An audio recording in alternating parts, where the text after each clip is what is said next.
everybody. Can you hear me all right? No? Now? Good. We did not do a sound check before, but we're doing it now. We good to go? Okay. So we're all wondering with you where our tea is. This happens. I once forgot a wedding that I was supposed to do, and they couldn't find me. We found RT. He's at the farmer's market. Completely spaced out, and his wife had a very kind of a good expletive for a churchy Sunday morning. Holy! So let's see if she can get him and he'll join us. But Gloria and I are perfectly prepared to deal with this whole hour with you. So we're old friends.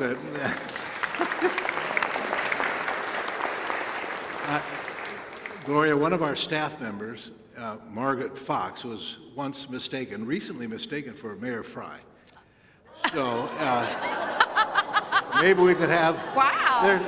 There you go. Come on.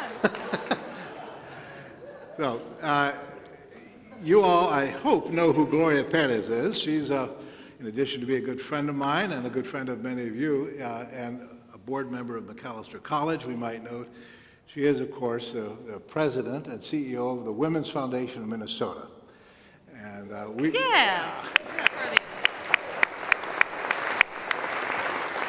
Women's Foundation of Minnesota is the first such foundation in the nation, a statewide foundation for women, with women, by women, for women, to support women, advocate for women and girls, that is nationally known. Gloria is known locally for having started the Jeremiah program, done a great job there, and is really a recognized national expert on how to stop poverty in succeeding generations, and we're grateful for that skill and that she's brought that to the Women's Foundation. You've been there, I think, since February of 2020, is that right? That's right. That was, I think, just before COVID. 3 weeks before COVID. 3 weeks, yeah, great time to start a new My job. first big decision was to send everyone home to be safe. Well, and then, of course, that was a fateful year in Minneapolis. So what we want to have a conversation about today is how to renew the community in which we live, or communities maybe, because you're statewide, the communities in which we live, and the events of recent years have really made it obvious that our cities, our nation, our state are having trouble. I want to begin by asking you, as a person who knows a lot about this city and a lot about our community, how you define what a thriving community is. Well, I would say a thriving community is where people have what they need. And I think what all people need is a safe community. They need food and shelter, all the basic needs. You think about Maslow's hierarchy of needs. I think all people need to feel part of a community. We all need to be seen. We need to feel like we are respected, like we belong. And when I think about thriving communities, people can move through and within communities and experience that. And of course, you can't do that without economic opportunity. And so to figure out what people's talents and skills are and give them the opportunity to really live into that natural talent that they have. But I think so many of us, even from the get-go, limit ourselves based on perceptions, self-perceptions, traumas that we might have had as a young person. And so those things interrupt, I think, our ability to thrive. So you put someone in an environment where you go, well, we have housing, we have jobs, we have community. Why can't you thrive? Well, there's a whole host of reasons why people can't thrive in those circumstances. So at the Women's Foundation of Minnesota, for example, we're trying to understand how do we create the conditions so that all women, girls, gender-expansive people, young women can thrive in their communities, however they find them. That's very helpful. This forum that we do every fall, as we start the fall program year, usually brings a voice from outside the church who's well acquainted with the community, and it's our social justice forum and our adult education, and we're being live streamed as well. So we're eager to listen to voices who understand what's going on in the community, perhaps in ways that we don't know at Westminster. Can you tell us, you've been at the Women's Foundation for 6 years? 3 years. 3 years. Yeah. 2020, that's 3 years. Yeah, that's Pandemic okay. It felt like 6 years for most of us. We'd all agree. Mm-hmm. But you've been around our city a long time with the Jeremiah program and other things. 25 years of leadership, I know you have here. How have things shifted around the questions or the issues you just pointed to, the things that make for a thriving community? Right. Well, I would say as a community, we have been making investments in affordable housing. I mean, we can all look at the housing that's going up around, Minneapolis, and I think there's more affordable housing in our suburban areas, and I was just in rural Minnesota with some of our grantee partners, and there's affordable housing being done there. So I think we can point to pockets of progress that are being made.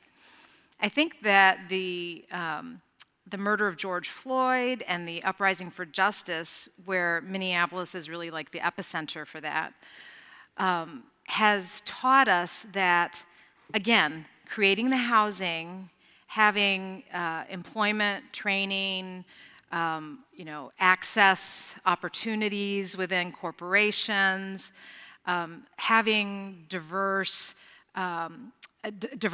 equity strategies are all important.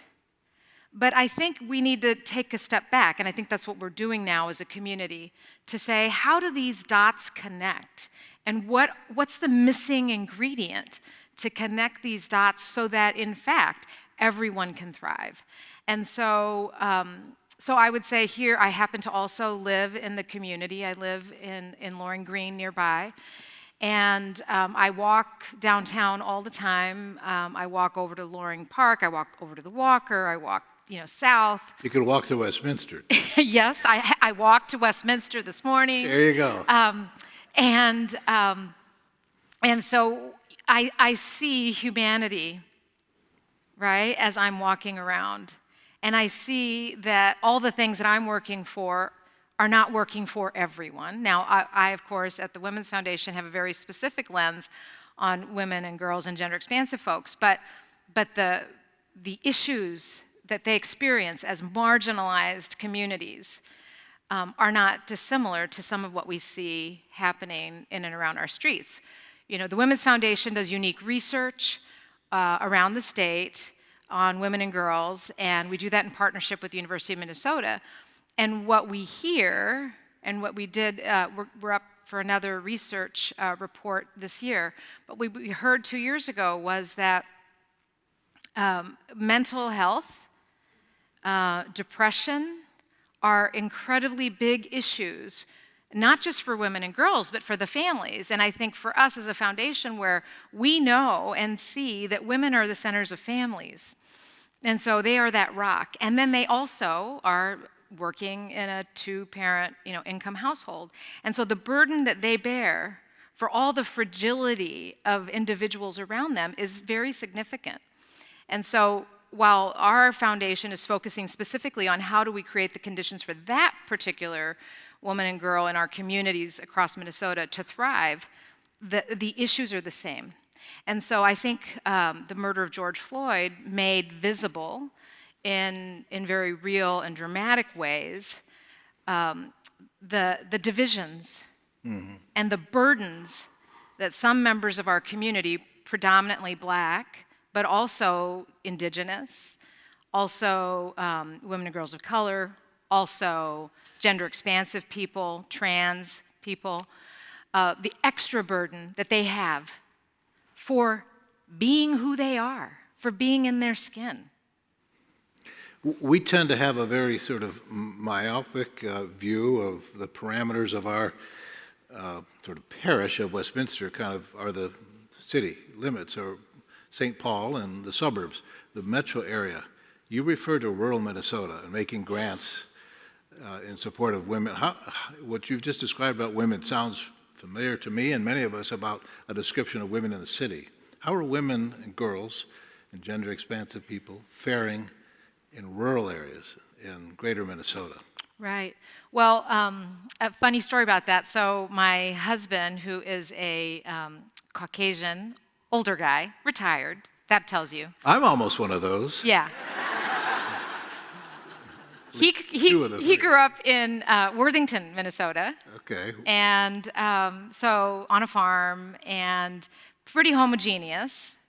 And I don't know, we were down in Worthington about 14 years ago, and he was describing to me what I was going to encounter. And then the first thing, we'd like drive down Main Street, and we see a quinceañera shop, which is a dress shop for, you know, the coming of age dresses that Hispanic girls wear. And all of a sudden he was like, oh. And then we like went by a restaurant called Azteca, and he was like, oh. He was like, I don't know that I can exactly describe all this stuff to you anymore because all of this looks unfamiliar. So I share that to say that when I was just in Worthington, Minnesota as part of the Women's Foundation, that diversity is flourishing. And unfortunately, you know, again, the same issues that we have here, I think there's far more that we have in common with greater rural Minnesota than we think as a metropolitan area, because we were meeting with a crisis center, we were meeting with an immigrant law center, we were meeting with an organization that supports women with young children. And what we were hearing is that, again, in the schools, 62 different languages being spoken in the Worthington Public School District. 62? Wow. 62. Wow. The Guatemalan immigrants that are coming into Worthington, Minnesota are speaking their indigenous languages. So finding the translators for them when they need services is incredibly difficult. And they just had a big investment in their school district there, right? But now it's really being overrun. So big families that are arriving in Worthington, Minnesota, they are many of the people are working at a couple of major plants. And so there's a question about the work practices and the wages of those positions that these folks hold. So there's a need to invest in the workforce development, in the language skill building. But again, you're talking about people who are coming from distressed communities around the world who might have like a 6th grade, you know, reading and writing skill. So one of the things that I think about with that is, how do you meet people where they are? I mean, we can say that we have a system that says, well, you need to have this level of proficiency, and you probably do need levels of proficiency to do certain things. But how do you meet people where they at and invest those resources to bring them along?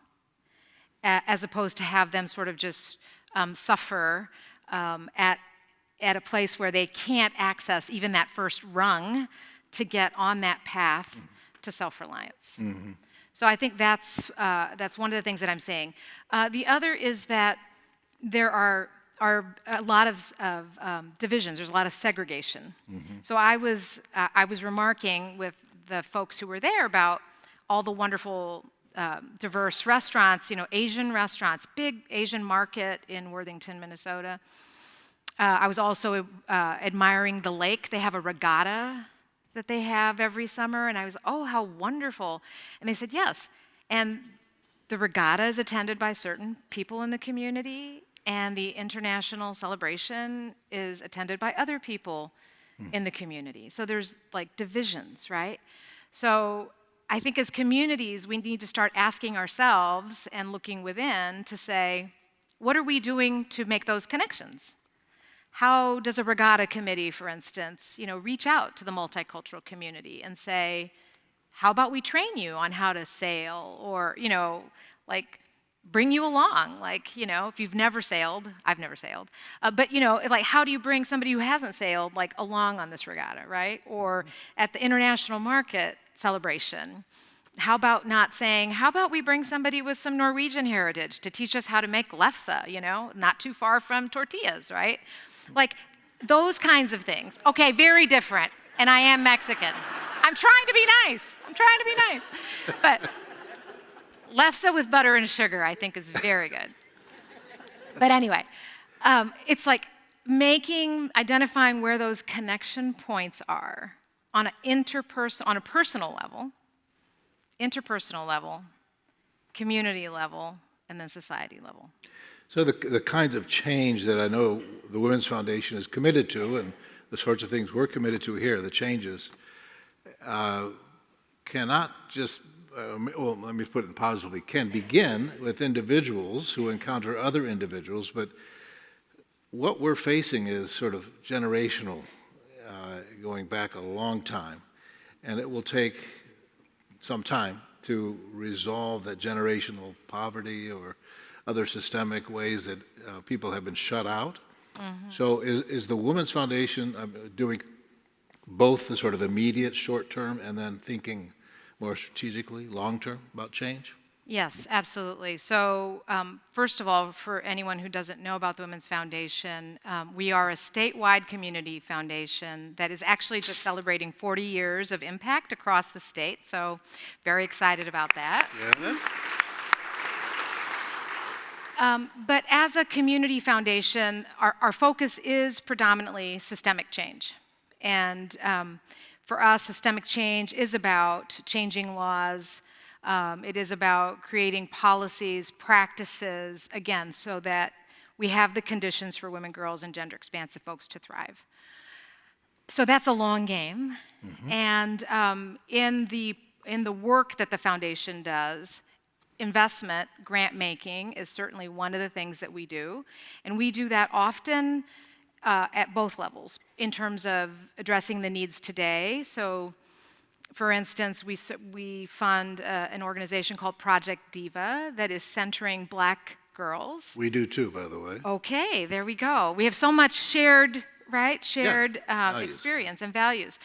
And so by funding Project Diva, we're investing in these young women so that they're becoming skilled in financial literacy. They're developing their own efficacy in whatever their strengths are. They're even learning how to fly. I don't know if you knew that, but they're in this aviation program. And so those are like the ways in which we can invest in them today, and with the intention being that long term, they're going to be leaders. They're leading today, they're doing their work today, but we know those investments will pay off in the future. We also then do advocacy. So we produce research that we can share with legislators so that they know the impact of how women and girls are experiencing laws across the country. So obviously reproductive justice is a topic that we've been talking about long in this community, and in Minnesota we are a beacon of hope for our neighboring states. That's very important to the Women's Foundation, for us to have bodily autonomy and reproductive access, justice access. So we also then work at the legislature. That research is also used by our nonprofits across the state, even the ones that we don't fund, because they can use that research to say, the data shows that women and girls don't have economic opportunities in our community, or that they can show the disaggregated data about the wage and wealth gap, as an example. Mm-hmm. So that's another thing that we do, the research, the systems change work. And then we, like you, feel that it's important to convene folks, and we convene folks across sectors. So bringing together business and government and philanthropy to listen to our nonprofit partners. And we believe that problems and solutions are found in the same place. And so we want to listen deeply to our nonprofit partners to understand what they think are the solutions, as opposed to us feeling that we have the answer. That very much, I guess, parallels the way our church and other churches are engaging in communities. It used to be that we would think we had answers to their questions, solutions to their problems. Some of our global partners said, you can keep your answers and solutions. You want to come be friends? Yeah. Solidaridad. We're happy to be in solidarity with you, but don't think you know what our issues are and how to solve them. And the Project Diva is a good example of this. We're in a capital campaign, and there's a mission component of it, and those mission dollars are being invested in the community. But in the old days, we might have said, well, here and here and here, those are the places that need our, but that's not how we did it this time. Wonderful. We went to the elders in various communities, indigenous community, black community, and listened. And it took a year for us to make decisions. And out of that listening process, in which we were eager to learn their perception in the community, where resources were needed and how we could partner. And we wanted to be with organizations that are run by those who are in the community, like Project Diva is. And we made an investment of, well, someone can help me with the numbers, about $2 million I think it was 6. Thank you, Vince. I see Vince nodding. 6 organizations, but doing it that way. Sure. It's a very different way of expressing our faith by engaging in the community. So is what you've described as philanthropy in general changing that way, beginning with listening or beginning with throwing money around? Well, I think philanthropy is doing more listening, and I think if RT were here, he would agree that Good. yeah, he's listening to people at the farmers market, as he should. But no, I would say that yes, philanthropy is in fact listening more. At the Women's Foundation, and I think it started with women's foundations, I think participatory grant making in terms of how we make decisions as philanthropy. And so much like you described a long process for making your investments, it's not our foundation staff, we're pretty lean, that are making those grant making decisions. We have community members, we have a donor representation, we have board representation. On our grant making committee, we have girls making grants to other young women. For innovator grants, we make $2,500 investments in about 30 young women across the state to invest in their ideas for their communities. So we put those decisions in the hands of our community members who we feel have the lived experience and the know-how and the connection to be able to make those informed decisions much more than our staff. Although I will say we have staff with tremendous amount of lived experience that are from community. But it's that partnership and time, that investment of time, that is really important. I'm guessing that the Women's Foundation is way out in front of other foundations, grant-making organizations, in that approach to philanthropy. Yes, it is. Actually, so something you should know is the Women's Foundation of Minnesota was the first statewide women's foundation in the country. So there's over almost 40 women's foundations around the country now. And I'd be remiss if I didn't say that it was Mary Lee Dayton's $1 million gift that really catapulted the Women's Foundation to be a standalone. And I give her and several of you who are in this room a lot of credit for the fact that you all knew that if we were going to change the system of philanthropy, that we needed to create a new way of doing business. And so that meant that the decision making for those philanthropic dollars and what we were going to invest in were in the hands of women. And then the goal was to continue to, prioritize and put a highlight on women and girls. Because something that's true today that unfortunately was true then is that still only 3% of all philanthropic dollars are specifically earmarked for women and girls. Wow. Less than 3%. That's nationally or? Nationally. Nationally. And in Minnesota, it's the same when you think about all of that. So for us, just our very existence and our persistence, I think, is actually something to celebrate, because we've had so many people say, we want to change that. We want to put women and girls, and in Minnesota, to have the people who are most impacted by inequities, so our Black, Indigenous women of color, placed at the center of the work that we do. And that doesn't mean that we don't fund, other women of, Caucasian women, women with other intersecting identities across the state. We do. But we're always centering those who are at the margins.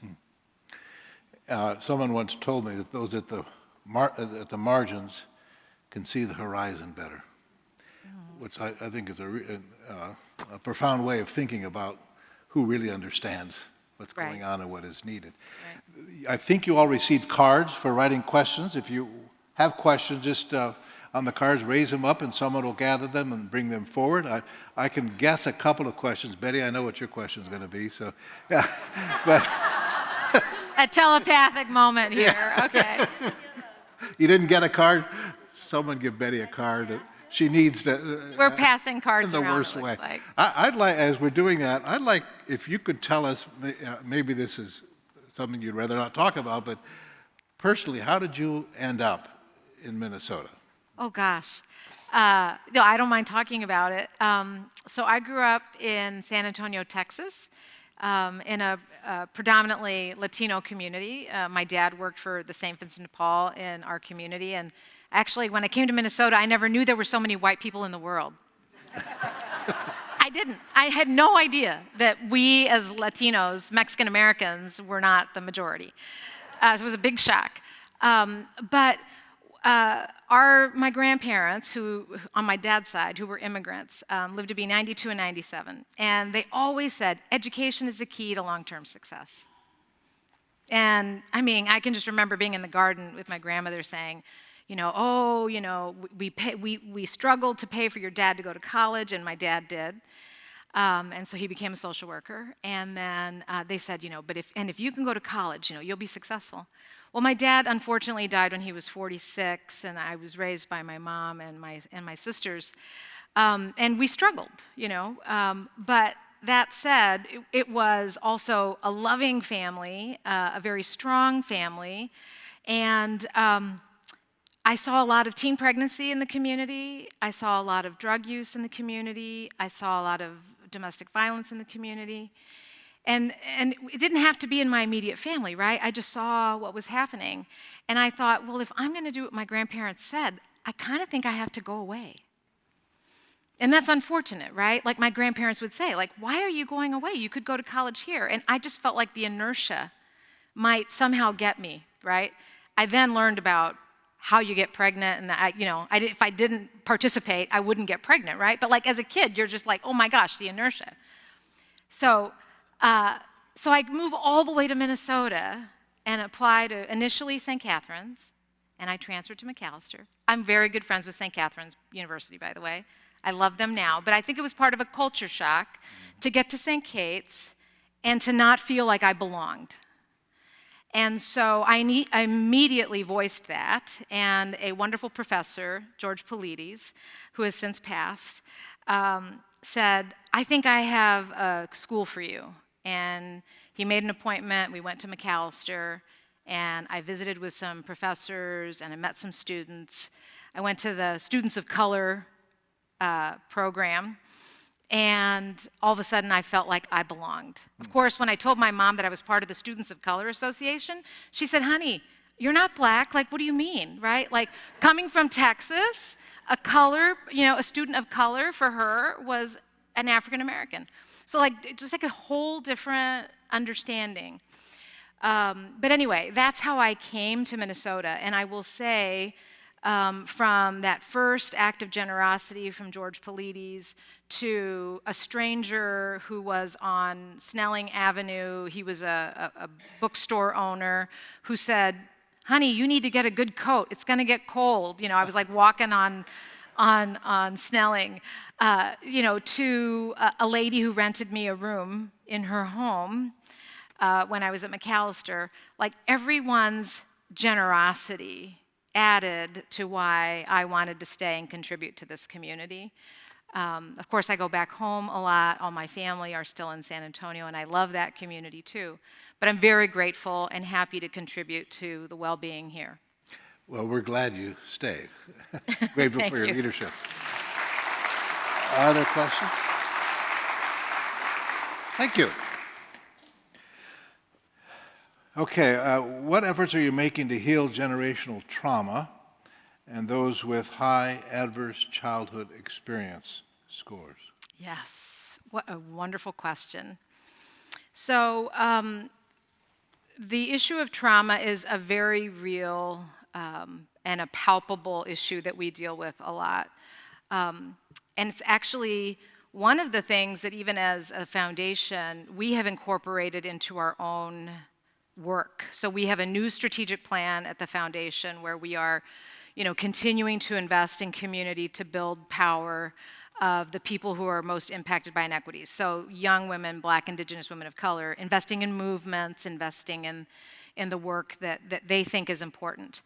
We're trying to advance the field, and part of advancing the field is talking about how much trauma people bring, whether it's into the workplace or into the program.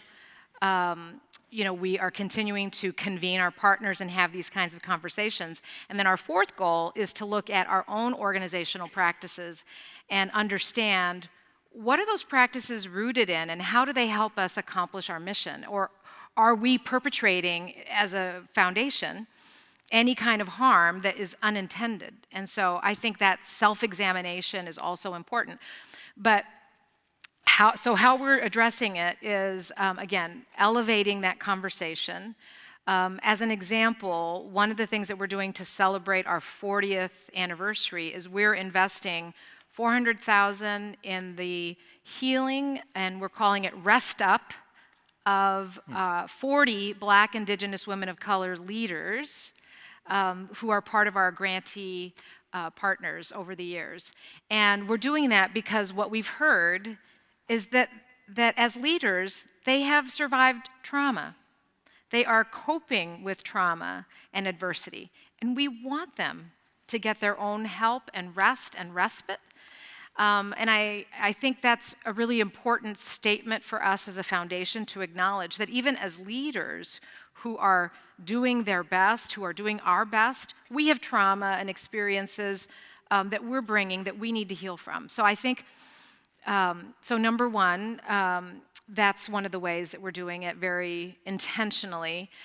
The other is just even as an organization, to bring the conversation of healing. We have a diversity, equity, and inclusion goal, like, several, or hopefully every organization across Minnesota.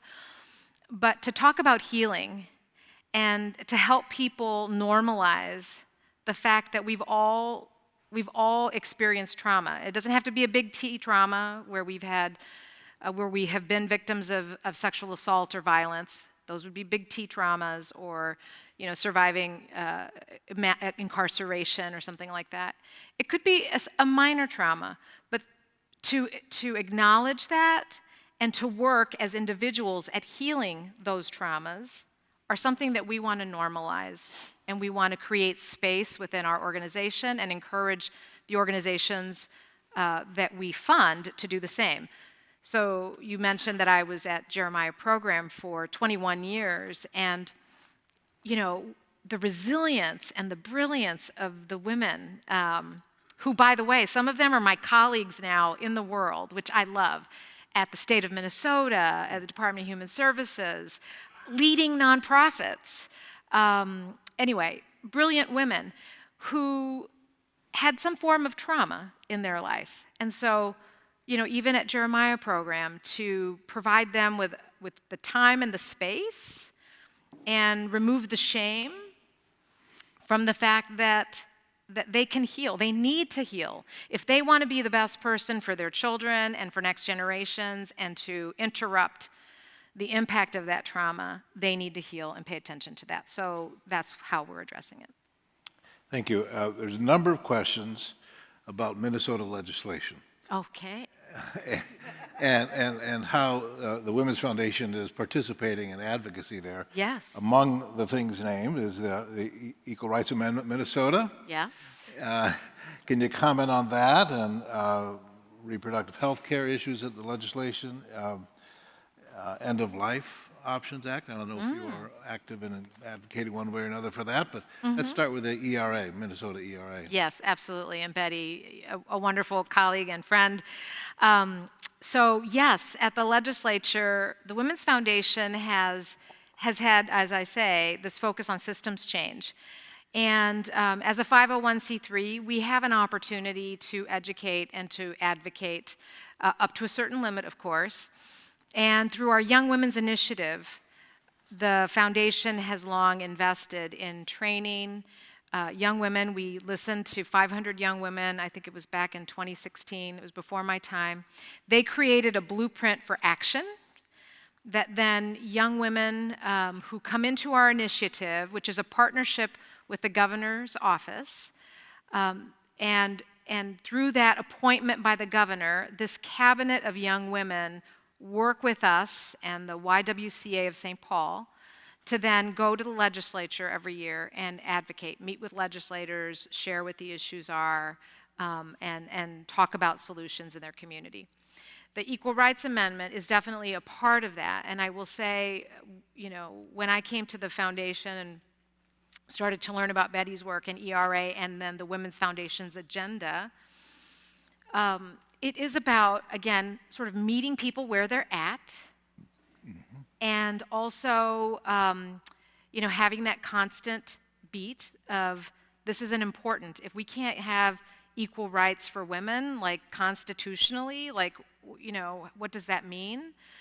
And as we were working with our young women this last legislative session, before we went into session, we said to them, now remember, legislative work is a long game. Advocacy is a long game. It might take, you know, 10 years, you know, decades before you see change. But we saw a lot of change. We saw a tremendous amount of change with the creation of the Office of Missing and Murdered African Women, to make sure that their homicides are being investigated thoroughly, by funding the Office of Missing and Murdered Indigenous Women. Again, the reproductive justice protections that we have with our PRO Act were wonderful successes. Menstrual education in high schools was a success. I think we need ERA Minnesota. We also need to we need to meet those legislators where they're at. Like, we can advocate and educate, but we need to have our partners in line. And I don't know that everybody's there yet, but we are persisting. We are definitely at the table. We are part of coalitions that are continuing to advance this work. And I think for us at the foundation, because we are a non-partisan, we're not a political organization, we're trying to figure out how do we work across the aisle, and specifically with women, to continue to advance what we know women and girls and gender expansive people need. On the end-of-life legislation, we haven't necessarily worked on that at the foundation, so I'd be happy to learn more about that. But what I am excited about is that as we were planning our next 40 years for the Women's Foundation, we are more intentional and are investing more resources in advocacy. So we just hired, as an example, a new vice president of strategic initiatives. Her name is Cynthia Bowerly. She's a former commissioner of revenue. She has not only strong relationships all across the state, but she kind of knows the system. So we'll continue with our Young Women's Initiative, but also under Cynthia's leadership, we can continue to activate all of our donors and supporters and partners. This last year was the first year that we had a Women's Foundation Day at the Capitol. So I'd be happy to share that. We intend to do it again this next year, where we are organizing ourselves to go and speak with our legislators. And the Lieutenant Governor, I will say, is a tremendous advocate for the Women's Foundation. And she met with our group that was there at the legislature that one day at the Capitol to meet with our legislators. And one of the things that she said, she like leaned in and she said, now, when you're meeting with your legislator, she's like, take up space. She's like, speak your truth. She's like, this is what they are here to do. They're here to listen to you. So like, when you talk about power and importance, you're the most powerful, important person in that room.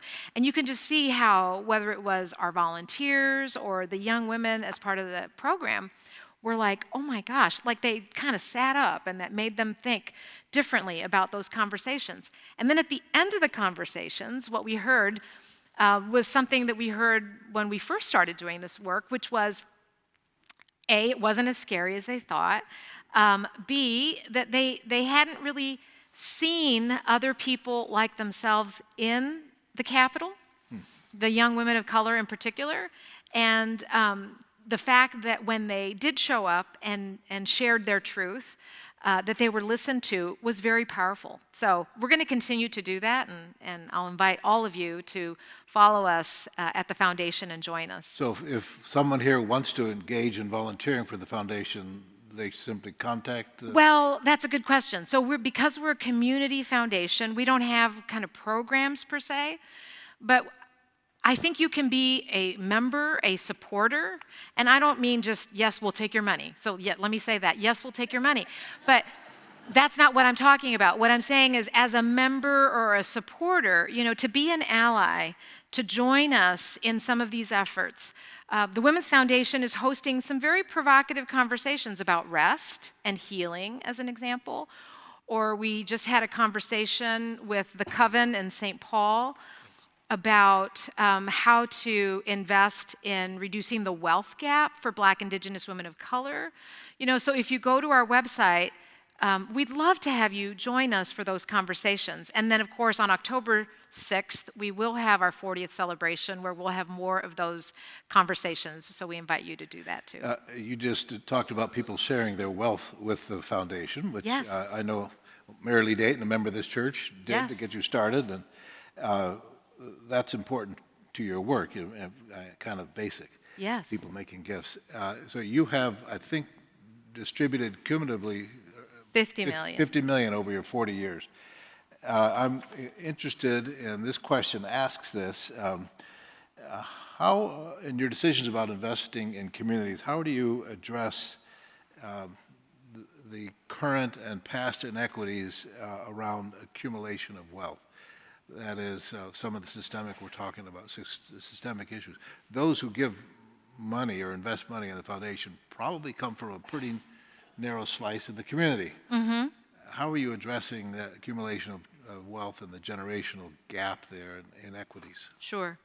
Well, I think it's a really good question. I would say to address the inequities that have existed, I think, again, the fact that the Women's Foundation has persisted over 40 years and that we're continuing to center women, I mean, the very fact that we are focused on women and have persisted, I think is a demonstration of the generosity and the investment that small swath of our community have recognized and said, we want to make these kinds of investments because we know how important it is. We know about the inequities that have existed. I would also say we talk a lot about power sharing. So I'm just going to say that RT didn't show up today so that I could have the opportunity to speak to all of you alone. He's sharing his power. But anyway, like power sharing is really important, right? To be able to have somebody pull up a chair and have the opportunity to participate. When we make our investments as an investment committee, we are looking at the management of those investment firms to make sure that they have women in management of those funds. That's really important to us. Mm-hmm. That's part of that shifting in the present. And so I think also the fact that we are centering Black, Indigenous women of color in our work is a way for us to say, yes, all women, gender expansive folks, rural, urban, will benefit when we, eventually have the Equal Rights Amendment passed. All women will benefit, but we're going to specifically focus on making sure that BIPOC women and gender expansive folks have opportunities. So I think that's how we're addressing those systemic inequities.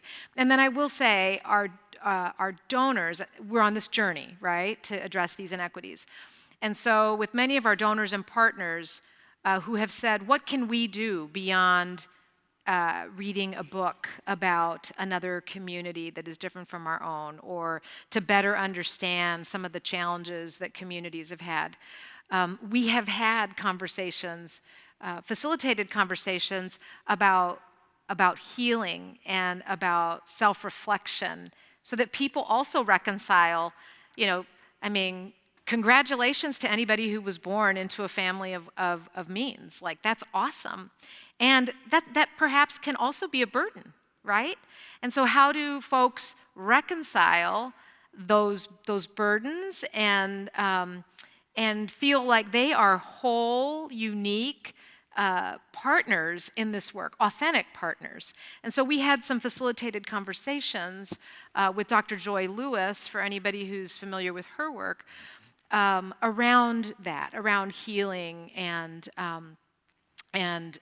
helping people understand that we're all on this journey, working toward the same goal. This conversation is about what makes communities thrive. That's where we began. Are there illustrations or examples of thriving communities that you know of in our state? And if so, can you describe them and tell us where they are so we can all move there? Yeah, exactly. Well, I would say we have pockets of communities that are thriving. Absolutely. And so I think we need to think about how do we take that microcosm of thriving and extrapolate that. And I think it's about accessing our collective imagination, right? I mean, dreaming is a part of our humanity, I think.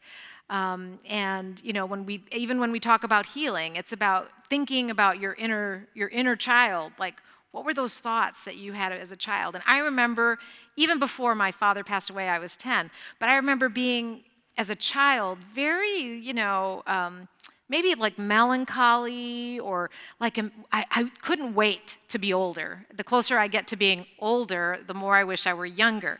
But when I was a little kid, I wanted to be older. And why did I want to be older? Because I wanted to have control. I thought I wanted to have control in my life.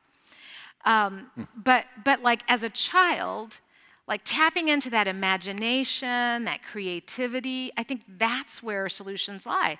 And sometimes that means making mistakes. And I think as human beings, we don't like to make mistakes.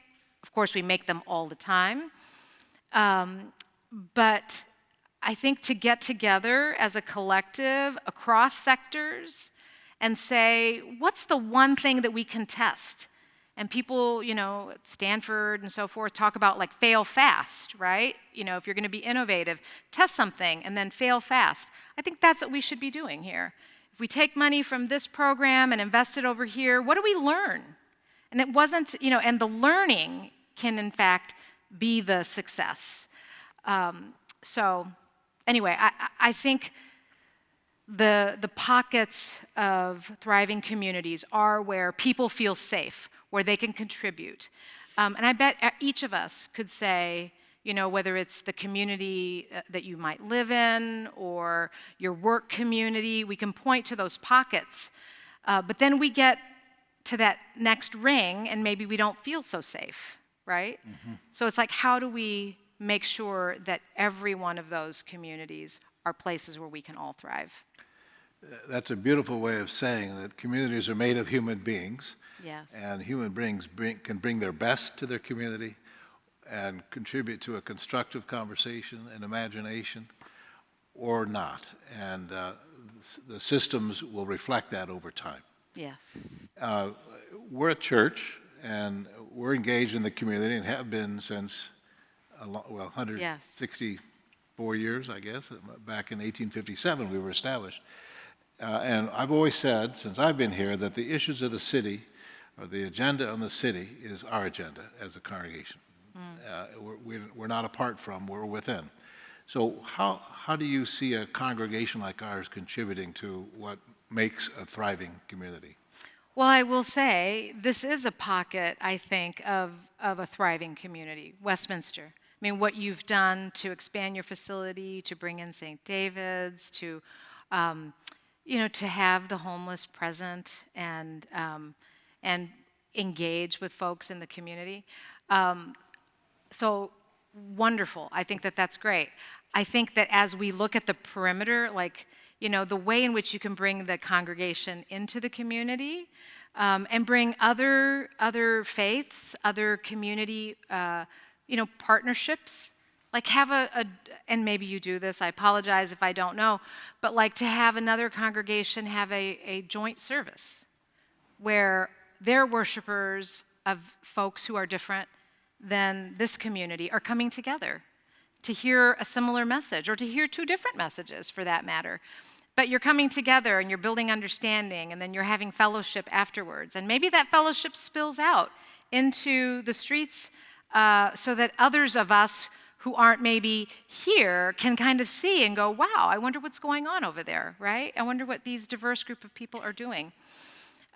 So it's about like connecting those things and being mindful to the needs of your neighbors, right? And I do see Westminster doing that. And so we have several homeless folks who are out in the community to making sure that they have what they need and that the city is being responsive by showing up for their own health and safety are ways in which I think Westminster can continue to be a good partner. Thank you for those suggestions. I've just received a text from RT. Oh. I am deeply sorry. I simply messed up my schedule and really regret letting you down. He doesn't mention sharing his power, which you think. He should have been listening. Okay. Then he says, while I know there is no way to fix it, is there another time I can come or something else I could do for the church? Send money. Yes. Oh, do we have ideas, RT? And we got him where we want him, I guess. And you know what? I hate to say it, but I'm kind of glad RT didn't show up. I won't say that to him, and don't repeat that, and you on the live stream don't. But you know what? It's so good to talk to you, Gloria. And we're so grateful for your leadership in our community. Thank you. I am so grateful for you, all of you. Thank you.